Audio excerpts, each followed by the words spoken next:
8 PME sur 10 naviguent aujourd'hui complètement à l'aveugle. Hmm. Elles prennent des décisions de survie en regardant un simple relevé bancaire, un peu comme un pilote d'avion qui utiliserait une boussole rouillée en pleine tempête. C'est exactement ça. L'objectif de notre exploration détaillée aujourd'hui, c'est de comprendre comment une profession entière, souvent perçue comme un peu figée dans le passé, est en train de muter.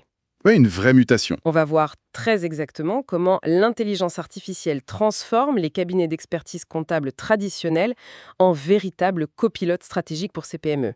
Mais pour ouvrir cette analyse en profondeur et poser les bases, je vous laisse lire cette déclaration d'intention issue de nos sources qui cadre parfaitement le débat. Bien sûr. Alors, je cite. Je suis Nathalie Falsimagne, expert comptable depuis 30 ans et architecte IA pour les cabinets d'expertise comptable. J'ai fondé Nathan Consulting pour aider les dirigeants à piloter leur transformation IA de façon stratégique et sécurisée. Ce podcast fait partie de la série Cabinet comptable 2030. Aujourd'hui, on parle du cabinet DAFIA, pas du DAF externalisé, pas du consultant en pilotage, du cabinet d'expertise comptable qui décide de devenir le copilote financier de ses clients PME avec l'IA comme accélérateur. Bon, décortiquons un peu ça. Parce que la promesse de devenir un copilote financier, c'est fort. Très fort, ouais. Mais avant même de parler de la solution IA, il faut d'abord analyser le vrai problème sur le terrain. Comment les dirigeants de PME prennent-ils leurs décisions aujourd'hui s'ils n'ont pas de DAF, de directeur administratif et financier? C'est là qu'est la faille, en fait.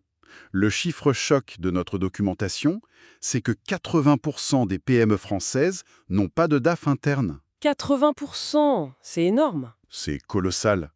Du coup, les décisions critiques, genre recruter, acheter des machines, investir, tout ça se fait un peu à l'instinct. À l'aveugle, quoi. Sans aucun prévisionnel. Aucun. La trésorerie, elle est pilotée le matin avec le relevé bancaire. En gros, quel est le solde et est-ce qu'on peut payer les fournisseurs demain? D'accord, donc c'est de la pure survie au jour le jour. Mais, et le bilan comptable alors? Ah, le bilan, il arrive souvent 4 mois trop tard. Il est très précis, hein, mais il décrit ce qui s'est déjà passé. Ouais, recevoir des chiffres de l'année dernière pour savoir si l'entreprise va bien aujourd'hui, c'est littéralement conduire en regardant uniquement le rétroviseur. C'est la métaphore parfaite, ouais. Mais du coup, l'expert comptable, il est là, il a les compétences, il a les chiffres. Pourquoi il n'aide pas plus le dirigeant? C'est un manque de compétences? Non, absolument pas. Ce sont des techniciens de très haut vol. Le vrai coupable, c'est le manque de temps. À cause de la paperasse? En gros, oui. C'est la production annuelle de conformité fiscale. Il faut produire les liasses, justifier chaque ligne. C'est titanesque. Ils sont totalement asphyxiés par la mécanique de la donnée. Et c'est là que ça devient vraiment intéressant. L'IA, on en entend parler partout, mais sans faire d'usine à gaz, concrètement, ça change quoi ce manque de temps? Ça s'attaque direct au goulot d'étranglement. Par exemple, la révision comptable. Avant, détecter une erreur de TVA sur des milliers de lignes, ça prenait des heures, voire des demi-journées. Et avec l'algorithme? 10 minutes. L'IA scanne tout et détecte les anomalies. Mais la vraie magie, c'est le machine learning pour les prévisions. Un instant, comment une machine prédit l'avenir? Elle additionne juste les factures? Pas du tout. Elle croise tout l'historique comptable avec la saisonnalité, les comportements de paiement des clients, les tendances du secteur. Ah, donc des choses invisibles à l'œil nu. Exactement. Et elle génère des prévisions dynamiques en quelques minutes, là où un humain aurait galéré sur Excel pendant des jours. C'est fou! C'est comme passer d'une vieille photo argentique à un radar météo en temps réel. C'est une très bonne image. Mais attendez, pour ceux qui nous écoutent et qui sont sceptiques, ça marche vraiment sur le terrain? Les chiffres le prouvent. Le rapport CFO AI Indicator de Workday est formel là-dessus. 77% des entreprises avec l'IA jugent leurs prévisions bonnes ou excellentes. 77%. Et sans l'IA, hein? Seulement 27% pour les méthodes classiques. Le gouffre est total. Donc le cabinet comptable récupère une puissance analytique dingue. Oui, sachant qu'ils avaient déjà la donnée, la maîtrise fiscale, et surtout, et c'est le plus important, la confiance du client. Il manquait juste la tech. Bon, la théorie est fascinante, mais sur le terrain, quelles sont les étapes exactes pour devenir ce fameux cabinet d'AFIA? Il y a 4 missions claires. La mission 1, c'est fiabiliser la donnée. Un audit qualité en gros? Voilà, parce qu'un tableau de bord sur des données fausses, c'est suicidaire. Avec l'IA, ce nettoyage prend 2 heures. Ok, les fondations sont propres. Mission 2? Structurer l'analytique. Définir les règles par atelier, par client. ça prend environ une journée. Mais attendez un instant. Faire des simulations, de l'analytique, c'est pas exactement le travail d'un DAF externalisé qui va facturer, je sais pas, entre 750 et 1250 euros la journée. Si, et c'est là qu'intervient la mission 3, produire le pilotage prédictif. Sauf que le cabinet, grâce à l'IA, sort le premier prévisionnel en 3 heures. Donc ça coûte beaucoup moins cher à produire. Exactement. Ils peuvent l'intégrer dans un forfait mensuel très accessible. Et ça mène à la mission 4, l'avantage ultime, incarner la continuité stratégique. C'est-à-dire, Par rapport aux consultants externes, le consultant vend un temps limité, souvent 90 jours, pour éteindre un incendie. Le cabinet, lui, vend la continuité. Il connaît parfois la boîte depuis 10 ans. d'accord, je comprends.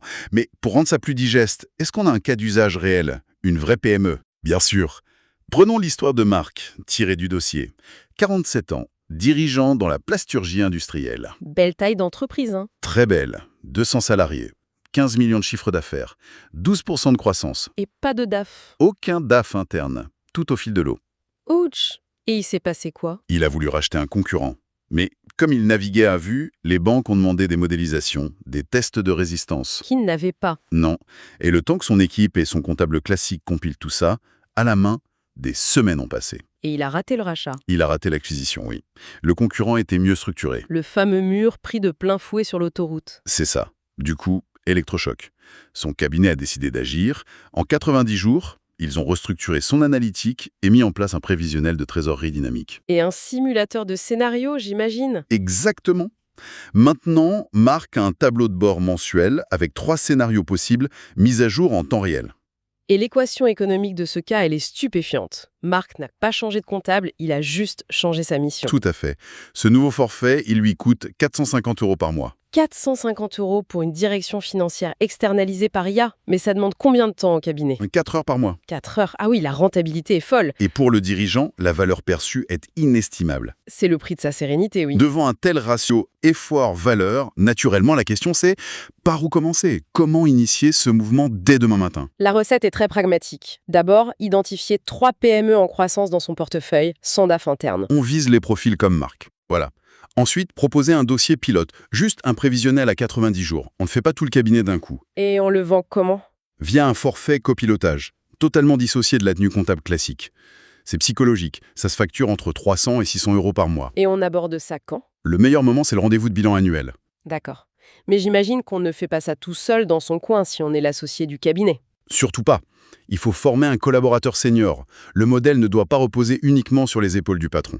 Il me semble qu'il y a aussi un outil de diagnostic mentionné dans les sources pour aider les cabinets. Oui, un outil en 4 axes. La qualité de la donnée, la maturité technologique du cabinet, le positionnement relationnel avec le client et le modèle économique. Ça permet de savoir exactement où agir en priorité. C'est limpide. En rassemblant les pièces du puzzle, on comprend bien que la donnée est désormais traitée par la machine et la stratégie par le cabinet. L'IA ne remplace pas du tout l'expert, au fond, Ah non, elle l'émancipe.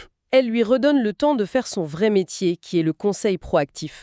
On passe vraiment de la conduite dans le rétroviseur au copilote qui éclaire la route. C'est un changement d'air. Pour conclure cette analyse, je vous invite à nous lire mot pour mot la conclusion de notre texte source. Avec plaisir, l'algorithme automatisera à 80% la production. Il ne regardera jamais un client dans les yeux pour s'engager sur la protection de ses enfants ou garantir la conformité éthique de son entreprise. C'est là que commence votre valeur. Nathalie, Nathan, 2026. Vous intégrez l'IA dans votre cabinet ou vous y pensez sérieusement? Prenez rendez-vous pour un audit gratuit de 30 minutes. Calendly.com, Nathalie-Falsimagne, 30 minutes. Un grand merci. Et pour prolonger cette réflexion, il est fascinant de noter que si la machine prend bientôt en charge la quasi-totalité de la mécanique pure des chiffres, on peut légitimement se demander si la véritable expertise technique de demain, finalement, ce ne sera pas tout simplement l'empathie, la psychologie et le courage managérial.